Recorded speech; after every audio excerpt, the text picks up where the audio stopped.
or whatever you want to call it, of N2Net. And if your internet access is working, your bandwidth is coming from us using this gentleman's radios here. Up to my right, I've got Ron Deuce from NetX Internet, who is the CEO of NetX Internet. It's a wireless ISP out of Lorraine. I'll let Ron chirp in a little bit and tell us a little bit about his organization. Sure. Well, NetX is pretty a new ISP.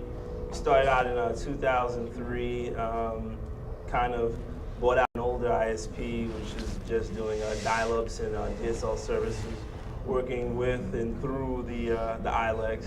And because of our experiences with that, we decided to completely shift over to doing wireless internet access, and found some pretty good success in doing that, and getting pretty excited, pretty deep involved in wireless communications, which The new last mile, and kind of flogging or jumping over the ILEX in the process. So it's been great. Excellent.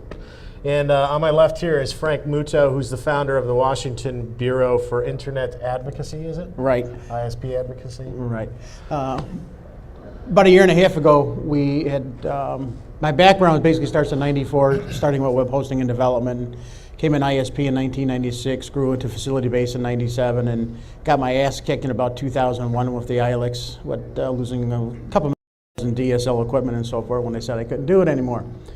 So my goal at that point, I was also running a marketing group, which I still do, which is FSM Marketing Group. My biggest key right now is helping my friends and my peers that are still left in the industry figure out what to do with it. I mean, we've brought the internet to dial-up ISPs, the mom and pops, everybody that has modem pops and Sunoco stations in the middle of Missouri, yes, they are out there, like that, to whatever. And we're basically getting killed as consumers and businesses people, as ISPs out there. So the WBIA was formed November of 2004, and our base office is out of Fairfax, Virginia. Cynthia De Lorenzi, who's from Texas, whose real aggressiveness is in the grassroots, is in Fairfax, and she walks the halls of the Braeburn building and so forth like that, trying to get ISPs and CLECs a little bit more voice in the industry. The biggest key, though, is just us, the ISPs, it's the consumers that are out there. I don't care if it's a business or if it's your own home. If you run a Soho, right now I do a lot of my own business is out of Soho's businesses, accountants to tax pre-bill and things of that nature, and they need high-speed access, better than dial-up. I mean, they might not need great uplink or things of that nature, but they at least got to get some, especially accountants that need to get some big files, 2 or 3 megs down. So we're getting hurt as consumers as well. What happened right now about AT&T now. You got Verizon, and we're getting back to the Ma Bell now. Everybody calling it Papa Bell. But again, the question is, whatever happened in 1984, they called it antitrust then. Why is it not antitrust now? That actually leads into a good question. Right. By a show of hands, I mean, I know Drew used to run an ISP. Anybody else out there used to run an ISP? No? Okay, well, what about consumers? Obviously, then we've got a consumer crowd here. Generally, what I can speak for everybody up here when we say that as ISP owners, what we try to do is we try to bring the consumers what they want. We try to give them the services that people need. If you want high-speed access, if you want 6 meg DSL, we're going to try to get it to you. If you want 3 meg DSL or wireless or 45 meg wireless, we're going to try what we can do to give it to you. And it's ironic that we're at this point in the industry where 10 years ago, in 1996, was the telecom bill of 1996, which created deregulation, in quotes. And deregulation allowed ISPs and independent third parties to be able to lease access to the telecommunications network that, in a lot of cases, your tax dollars have built. Every time that you pay for a phone line or every time you pay for a phone call, a certain percentage of that money goes to fund Ma Bell's management of that facility, that what we call last mile copper. And unfortunately, in the last 10 years, all of the tenements, or virtually all of the tenements of that bill, have been completely reversed and erased. So we've gone from what was essentially looked like it was going to be a good thing. We've gone to something that's now, we're back to where we were pre-1996, and it's only taken 10 years. Now, the conspiracy theorists out there will say, well, Ma Bell's been planning this for a long time. invested, and now we're back to, instead of one great large company, AT&T, we're back to now AT&T, Verizon, and the others. But you know, all of us up here have war stories about how ILECs have unfairly competed with us in the market. You know, things like when we bring our customers, we'll call the help desk for the ILEC that's providing us the last mile DSL service, and the first thing out of the customer service rep's mouth is, well, have you considered upgrading to AT&T's 6 meg DSL product? We're an independent ISP selling your product. You're not supposed to be marketing to our customers. I'm sure, Ron, you've got plenty of stories about stuff like that that's happened out in your territory. Care to share any? Sure, absolutely. When, especially when we got started with DSL access. Matter of fact, by a show of hands, who uses DSL? All right, and who uses cable? All right, a little bit more than on the cable side. I use both. One of the things that we ran into is similar stories that Greg had was we were using the ILEX DSL lines to provide service to our customers, and it kind of worked out. But whenever there was a problem, you know, we had the ILEX calling our customers and telling them, hey, you know, your ISP is the problem. You need to switch us, and then all your problems will be solved. And unfortunately, a lot of our customers listened to them because they thought, hey, this is the telephone company. They got to be telling the truth. They got to be, you know, having my best interest in mind. And they went ahead and did that, and problems never got solved. And we went and spent a lot of time, a lot of effort, a lot of energy in trying to help our consumers. And at the end of the day, we got the rug pulled out from under us. And just like one of the things that we would get, you know, from the ILEX. The other interesting thing is that generally, I think the independent ISPs as a group have always advocated growth and development of the internet and the ability for people to really innovate. And unfortunately, the ILECs have basically squashed innovation. I mean, if you look at what's happened in the last 10 years with the internet and the growth, and the actually gone from something that was kind of neat and cool as a research institution into something that's now, you know, it is absolutely 100% a utility in the terms of I mean, using it. I don't even get a paper anymore just because it's a waste of time. I go to FARC for my news. But I mean, the last 10 years have been an incredible amount of innovation, and that's been opened up by the fact that the Bell's networks by T96 were opened up to competition. That competition spurred innovation, and that innovation created a lot of the services that are out there and a lot of the interesting things. Voice over IP, as an example, is right now the next biggest thing, I guess you'd call it, on the internet. But right now, the way that you listen to Ed Whitaker and the others at the top of the ILEC chain, they want to start basically rate limiting your ability to use the connection that you purchase and you pay for. So I think independent ISPs in general have been against filtering the internet unless we're actually legally required, and of course that's where some of the net neutrality issues have come up lately as far as the competition. Frank's got a lot of great info on that. The biggest thing we got to understand is consumers. Again, I'm a consumer, I'm an ex-ISP. The Telecommunications Bill of 1996 basically just gave us ISPs the ability to lease a specific line or to put a in our own. I started out with 100 pair lines sitting in a basement with a bunch of modems and getting internet access to my neighborhood. That's where I started out. And the phone company was just like, what are you doing? Okay, you gotta understand one thing. The telephone companies in 1984 were split up into 8 different Bells. Okay, and then it got consolidated a little bit more. 1996 gave them all 7. That was a regularized monopoly for many, many, many years from the Telecommunications Act of 1934. Okay. Care about that. You all remember, depending how old you are, things of that nature, the rotary phones as we picked up. When the TA96 bill came, a lot of us techs and geeks and a lot of us out there figured out how to take that ARPANET, which was basically between schools and the military and things of that nature, and the dial up and the web became, Mosaic came and things of that nature, and all of a sudden things started rolling around. But if you would have thought about who controlled that access, it was the regional Bell centers, okay? You've got three things you got to worry about. You got your CLECs, which are the competitive local exchange carriers, which is where we had for the law. Your ILEC was an incumbent local exchange carrier. Frontier, Altel, whatever. SBC at that time. Now you got regional bell operating companies, which are your Ma Bells, so which is your Verizons and whatever, now AT&T, Bell South, Quest. Well, that was kind of a pseudo. They stole somebody's stock to become a phone company and then come over, with it. So consumers, we're always at their beck and call. What do we want? Okay. You're forced to have, for DSL, you're forced to have, now they're starting to get away with it. In fact, Verizon, anybody in Verizon territory? I can tell you a couple things. April 10th, you're able to have DSL without a phone. Secondly, if you switch over to Verizon, kiss your copper goodbye. They're physically going to take your copper off your building. You cannot have any more copper. If you got an alarm system, too bad. You got FiOS, whoopee-doo, okay, for your internet connection. Got to remember that. But you can stop them from doing it. Technically, it's illegal. We haven't figured out how to take the FCC to court yet on that.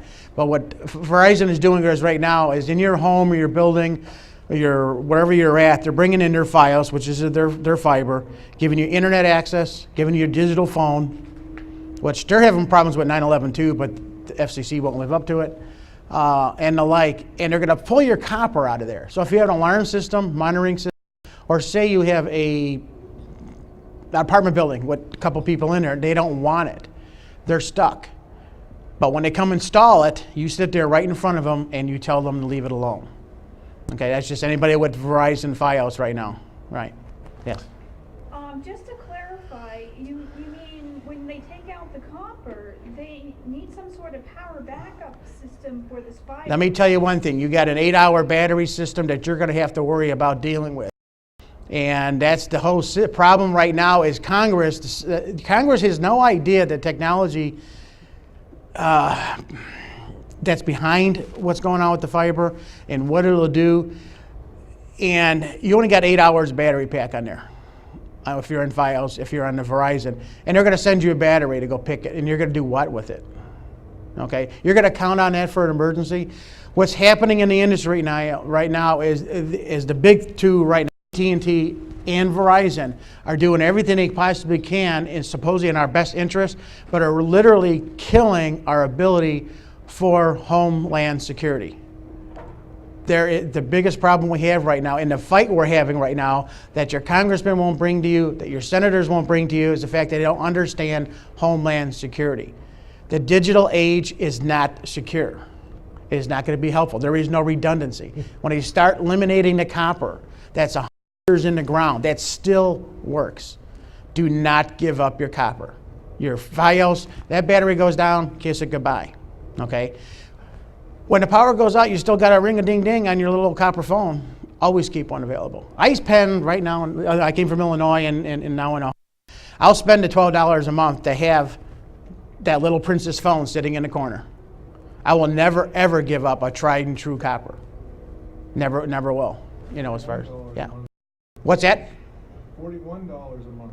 About 50 for me. No, they're stealing it from you. They're stealing it from you. You can get a basic phone for about $12 to $13 plus taxes. You have to argue with them. The first time It's there. you say it's not available, Yeah. and you just ask to speak to a manager. It's right there on their website.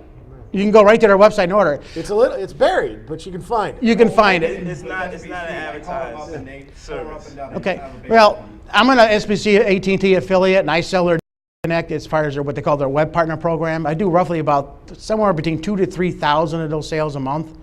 People are calling me up, how do I get this cheap thing? Well, you can just go here, we show them how to do it, put in my affiliate link, I make $10 and off they go. Okay, but the problem, it is there. But SBC is not going to tell, or AT&T is not going to tell you it's there. Okay, it's part of the Lifeline circuit. Okay, it's part of the Lifeline circuit. And if you really want to cheat, just if your grandmother's living with you, your mom and dad, and they're over 50 years old, you got it, there you go. Have a Lifeline. There's nothing they can do about it. It's got to be there. They haven't stolen that away yet, but it's got to be there, as far as that's concerned. But the key for consumers is, when's the last time you heard, you got all our, and I'm not coming down on Congress, I'm not coming down on what's going on, but the problem is they think they know what's good for us consumers, okay? When's the last time you got a letter or a phone call or anything from a congressman or senator and says, hey, we're talking about the telephones, internet. We would like to have your input. Who's ever been asked their input about what's going to happen here? Okay, but we voted for these people to be in. Okay, I'm going to bring my political attitude in here in a second. We've voted these people in for other reasons. But in the meantime, you've got, and I come from Illinois, we got Mr. old Bobby Rush, who really gets my goat sometimes. He puts all these names on these. You know why? It's all the political action committees, it's all the money that's tied into it. Okay, since, again, it's a political thing, but since 2000, 3 things that have happened. Pharmaceuticals, petroleum, telecommunication. The 3 biggest major monopolies and winners for what reason? Who are the 3 biggest contributors in 2000 for the Bush campaign? I didn't mention his name, but their current administration is. Petroleum's doing what in billions of dollars and flooding in your face? Government doing anything? Telecommunications. There's no more competition. We're losing it. That's going right back to where? The big 3. And pharmaceuticals. So you look at those 3 things and what's kind of going on. It's really going to be us consumers to finally say something about it. Yeah, you can vote. You can vote them out. By the time it happens, it happens. Well, vote with your feet. You can vote with your feet, but you can also talk to them now. You can go to congress.org, look up your senator, House representative, state and federal, and what you don't like. 3 things that happen on the Hill. It takes 7 individual people to get someone's attention. It does not take a lot, believe me. 7 individual people with the same problem will get the aid. Now, your senator and congressman don't do anything other than what's the committee that they're on. If there are specific committees like the House Commerce Committee or House Means and Ways, they only have to worry about zoning on that. But they got to vote on their bills. Do you think they're smart enough to understand all of that stuff? Heck no. They got all their aid. So in each office, there's an aid for telecommunication, one for medicine, one for whatever. So you want to get a hold of those people and what's kind of going on. If you have a problem with your phone system, the hot seat right now is telecommunications and internet, and I'll get right back to the network neutrality. We're going to be screwed here in roughly about 60 days. If SBC hold the bell south, and we're supposed to know something within the next 60 days, some of the things that I know about is because of what we do with the WBA out of Washington. We get to learn what's happening, going on in there. If they let this merger go through, we're going to have hard times. We're going to be right back to 84 again. And they're going to be able to control a lot of things that we do with the internet. You know, it's supposed to be free. We're supposed to be able to do what we want with it. We're paying for the service. Now, here's the problem.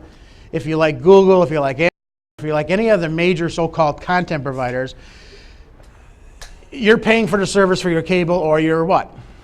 DSL, whatever the case may be. You're paying for that bandwidth. So is Google, and me, a website owner. I have somewhere about 35 or 40 somewhere websites out there, I lose count. But I provide services to people. They come to my website and they'll pull files down and what have you.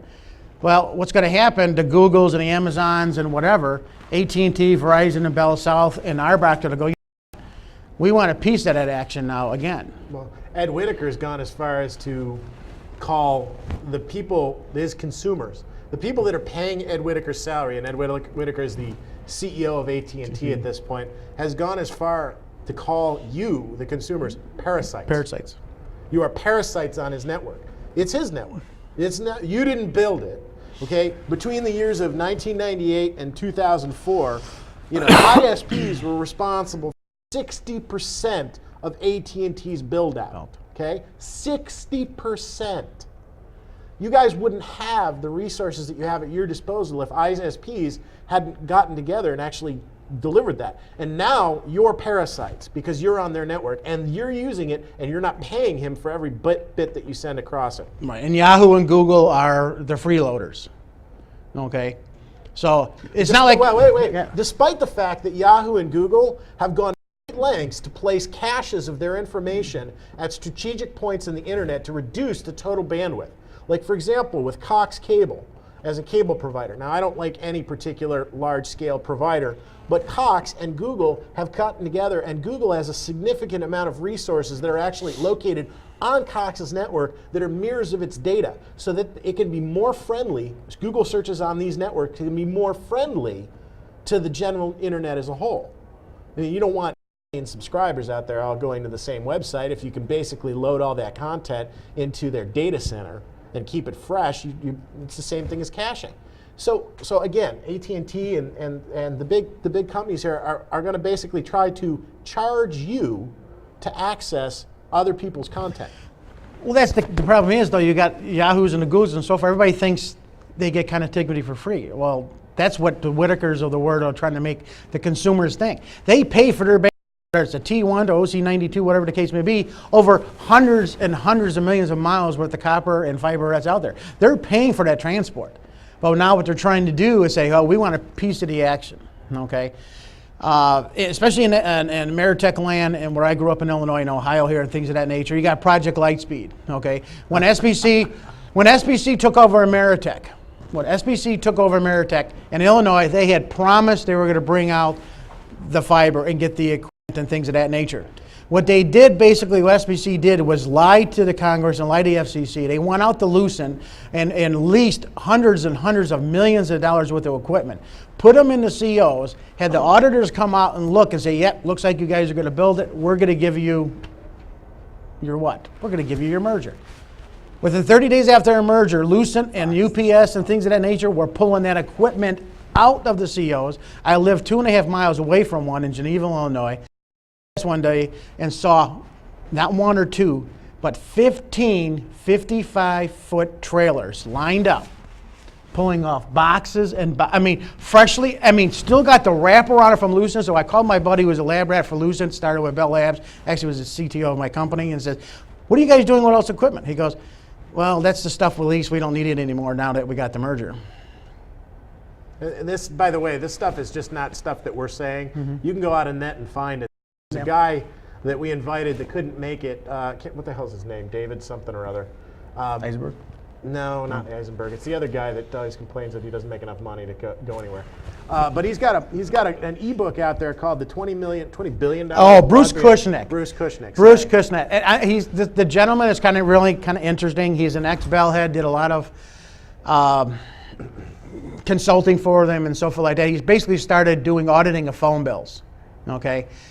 And what I think is kind of funny, when I look at about 26% of my cell phone bill is in taxes and federal regulations, and where half of that is not even mandated by the government, or even they're supposed to pay it. It's just one of those things they just kind of add on. But if you've got 26 million customers, for example, and you add a nickel, do you see a nickel on your phone bill because it regulates every month?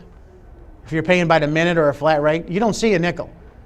26 million people times a nickel, I am not that good in math, but I know that's a lot of money. Okay. Well, all right. So you kind of look at what we've been talking about. You're hearing about universal service fees. Anybody understand what universal service fund is supposed to do besides make CLEX a lot of money? Oh, there's actually a couple. That's $1.3 million a month, by the way. Yeah, that's okay. It's unbelievable. But one of that USF. Universal, service fund, right? Well, what that is basically a fund that's supposed to be for the ILEX to pay for rural access. Right, like access Poughkeepsie, Iowa. Right, places that are far out, not the cities. If you're in the suburbs or you're somewhere outside of the suburbs, you don't get subpar copper or subpar telephone service because you're way out in the boondocks. Right. So they're supposed to get that's money set aside that they're supposed to collect from your bill that you get every day. And it's on long distance. It's really just on your long distance type of phone bill, so it really doesn't add up to a lot, but it does for millions and millions of people. But the problem is, it's a system that's broken.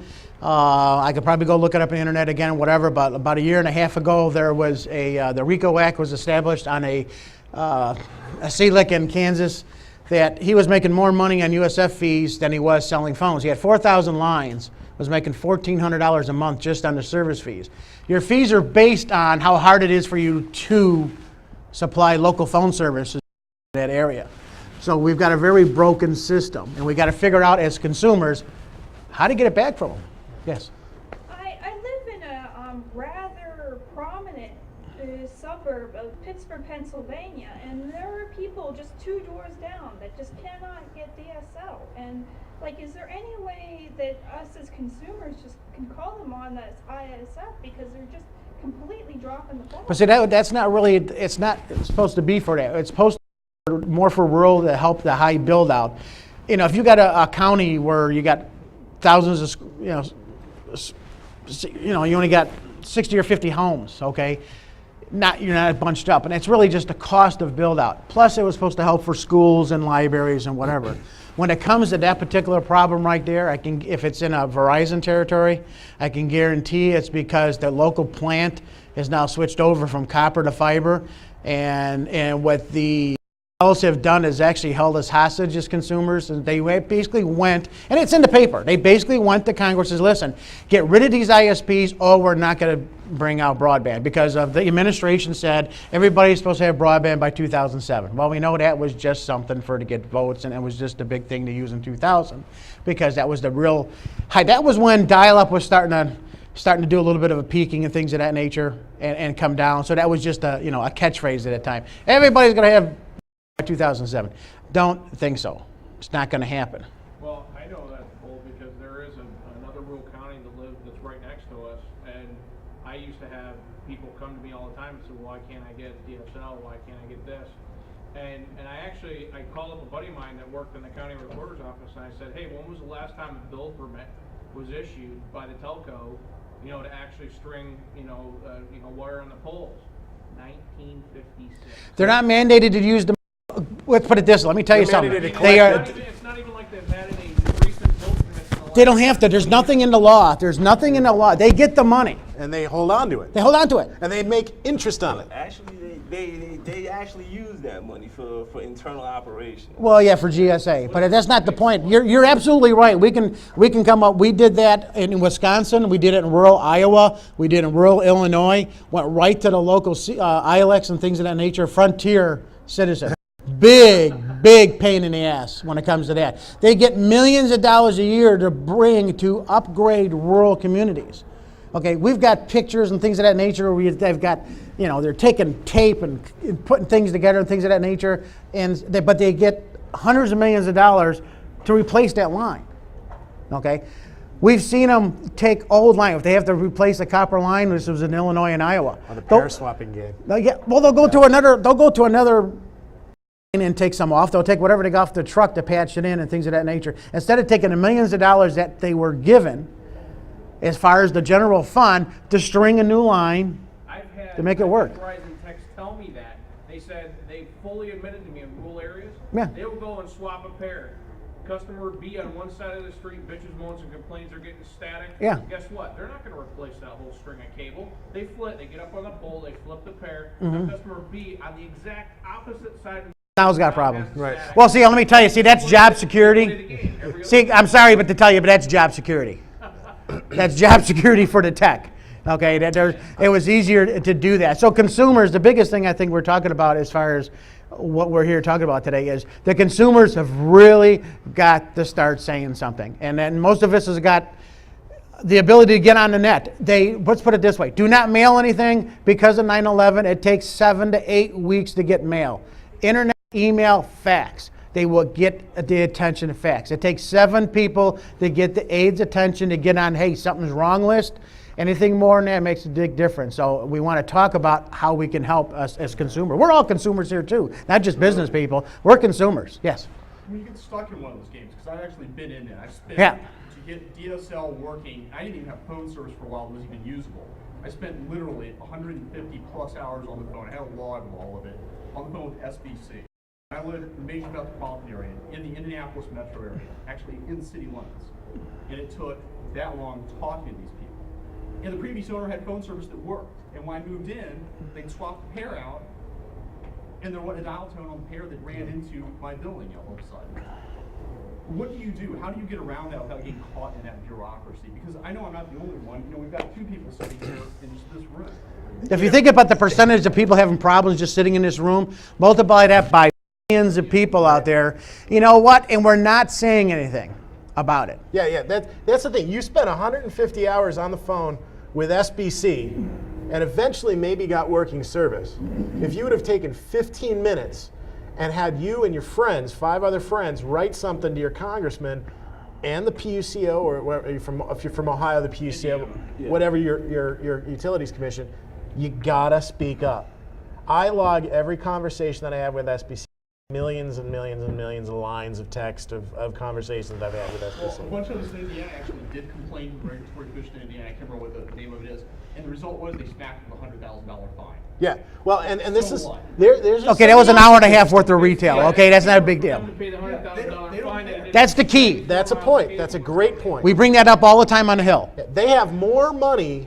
SBC, if you listen to SBC's lobbyists in Congress and in the Hill, you will hear them crying that we cannot make any money. It takes so much for us to maintain this legacy copper infrastructure. We can't make any money. Yet they're setting aside $200 million a year specifically to pay Lobby. legal costs and fees that they know that they're going to break the laws, and they know they're going to have to pay these fines.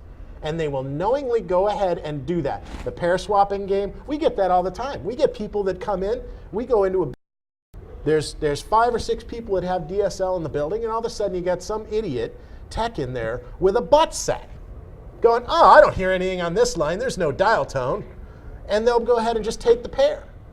I mean, it's absolutely ludicrous. I mean, I can tell you alone that in my building, we refuse to sell SBC services in our building anymore. I am upstairs from a CLAC. I'm upstairs 2 floors above XO that has a central office downstairs from me.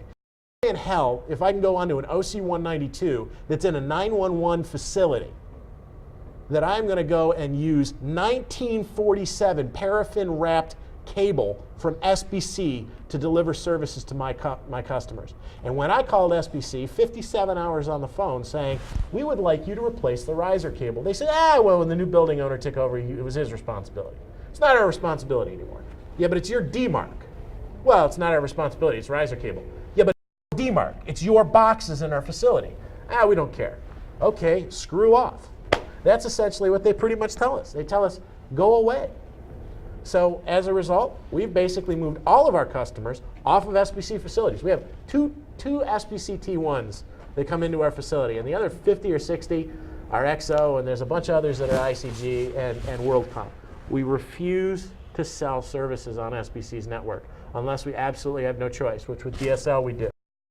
So, I mean, one of the things that sort of getting off topic here, again, ranting a bit, one of the things that I told Froggy that I would talk about is how ludicrous it is to expect that any independent ISP could ever make $1 selling DSL through the carrier's networks.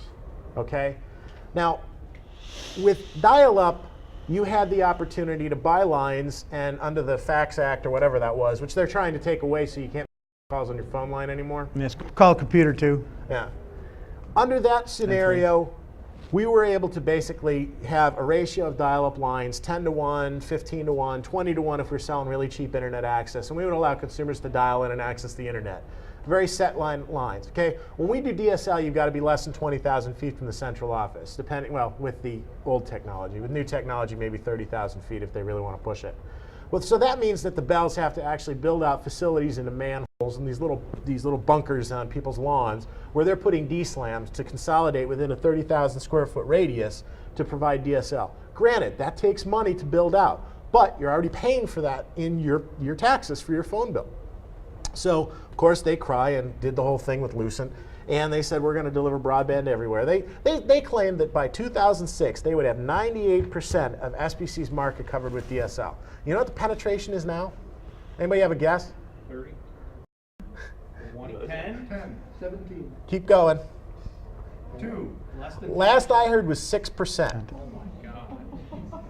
6%. They've got 20. I've got a database when I was doing DSL as a wholesale wet SBC. They gave me a database with 27 million eligible lines for their higher speed DSL, not just their bumper crop, but their higher speed. 27 million lines. As of last quarter, they only have 6.5 million lines sold out of 27. After 6 years? After 6 years. Okay. So how do you deregulate that instead of? Well, we're not really deregulating. We're still regulating, but it's kind of a laissez-faire. We're just keeping our hands off because. And at that point, the only solution is to string around damn copper. Well, that brings up a very interesting conversation. You're talking about, okay, everybody's heard about the Muni Acts. Everybody's talking about municipalities wanting to get in the game because they can't get SBC off their butt, Verizon off their butt to do anything.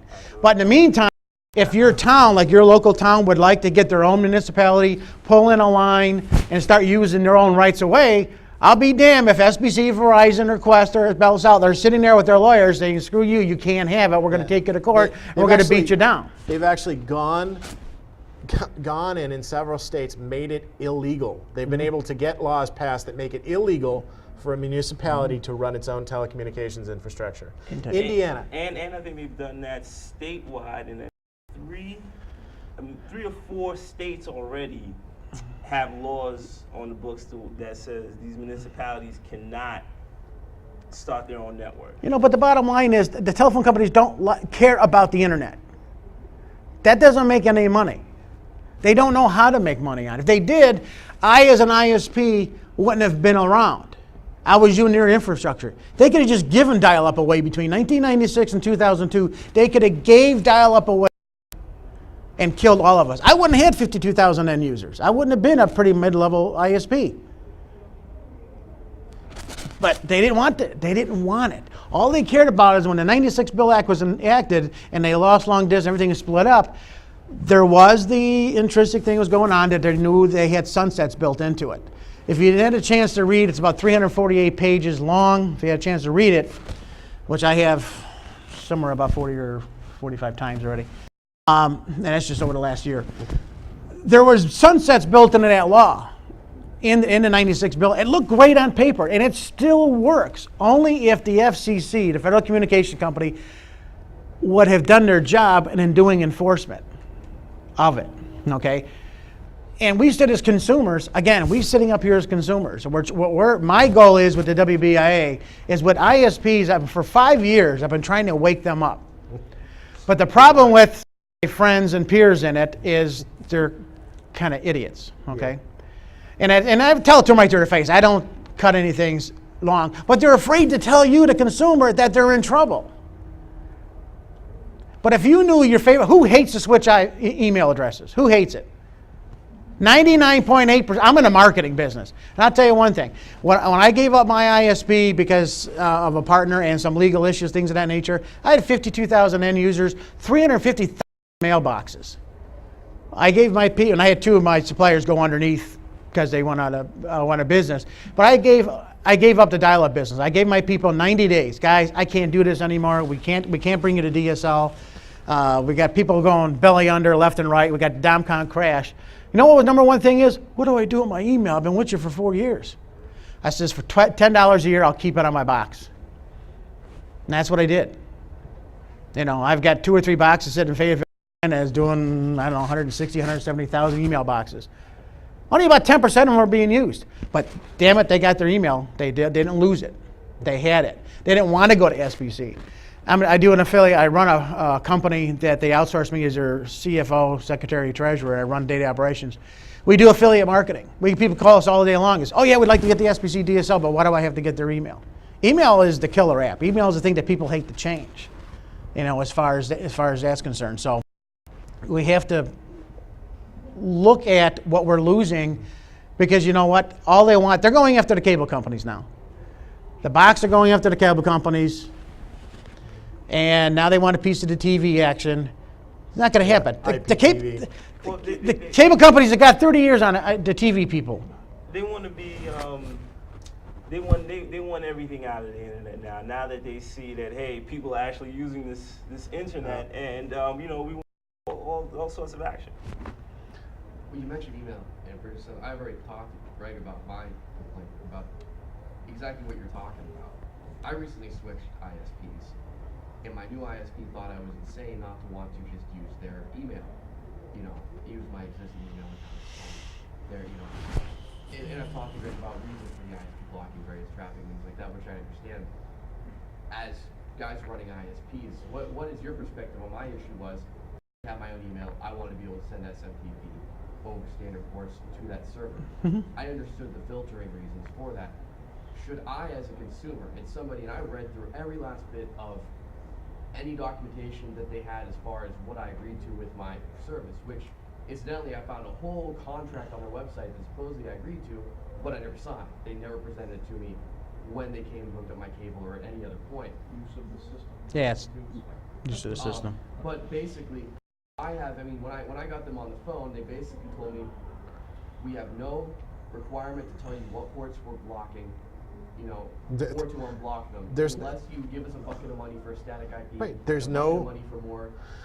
That's the net neutrality. This is the net neutrality issue. This is the issue that is right now the big hot button and what we're discussing. The issue being that nobody, I mean, look, I have resisted as an ISP, I have resisted blocking ports for my consumers as much as possible, but I have basically spam and virus and malware has forced me to be into the position where I have to block outbound SMTP for certain blocks of users. Okay, grandma sitting in rural Ravenna does not understand that the porno message she just downloaded and clicked on is now sending out 6 million messages an hour through mail servers. I understand the default deny policy, but my complaint is, should I not as a consumer, I feel like I bought a pipe, shouldn't I Well, have that open? I would advocate that your position is correct, that they should let you know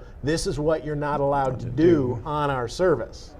However, their position is you're a parasite on our network and we want to charge you more for business class services. This net neutrality issue and the fact that you're going to start now, you want advanced services, you're going to have to pay for them. Well, and that's one problem. You have one particular instance of a problem with service where you're talking about your email, but some people actually use voice over IP, Vonage services.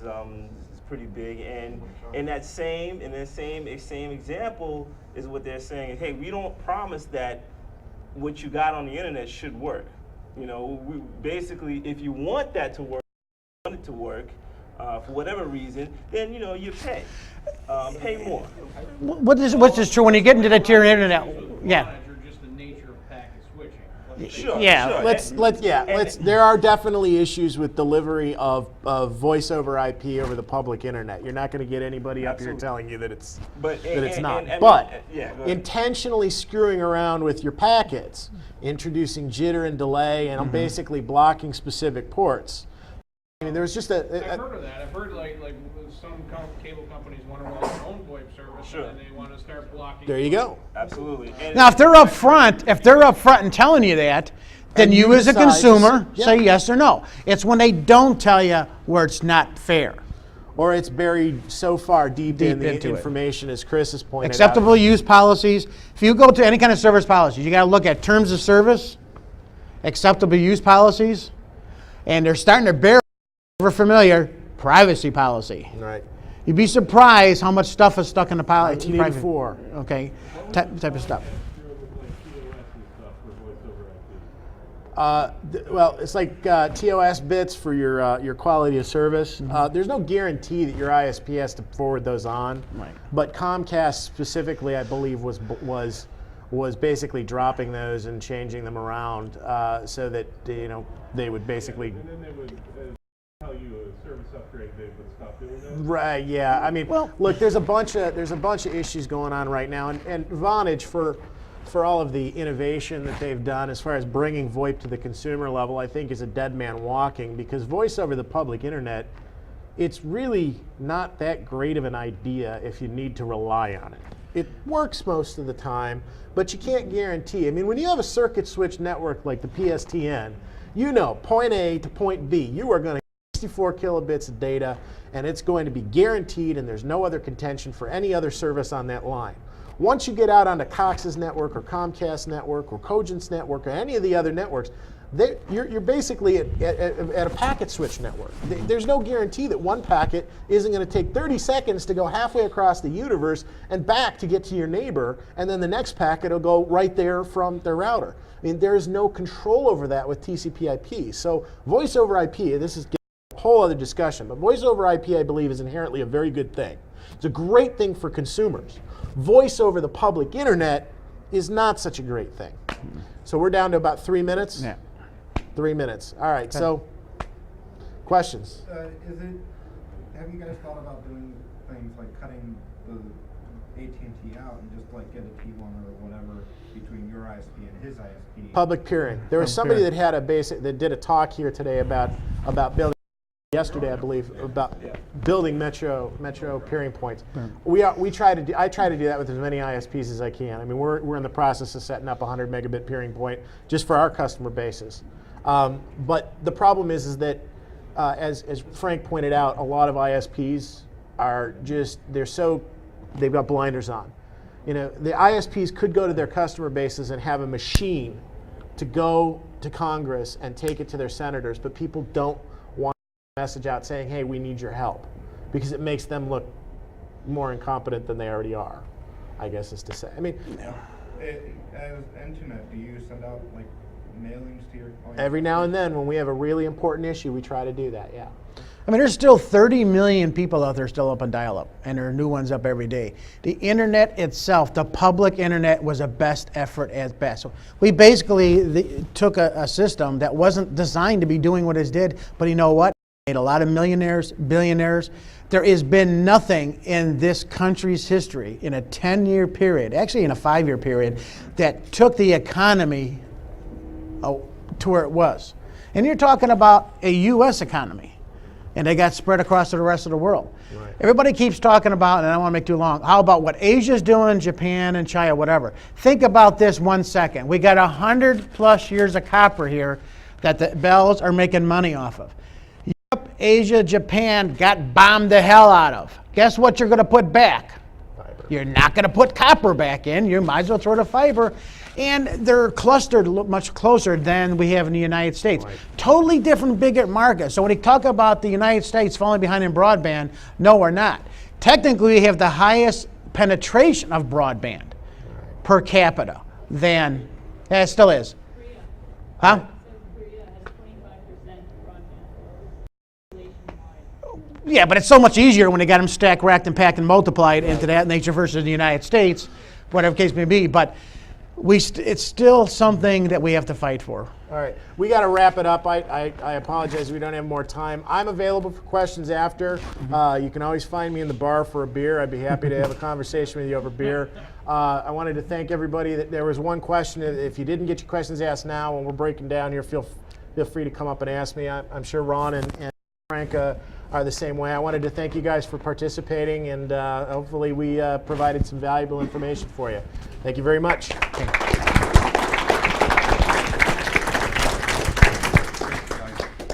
Unfortunately, I have a sad note for you all. We've had 3 cars broken into in the lot, parking garage. I'm taking steps right now to pull out my credit card and get a security guard to monitor that for you guys, so no other cars are broken into. We have identified which 3 they are.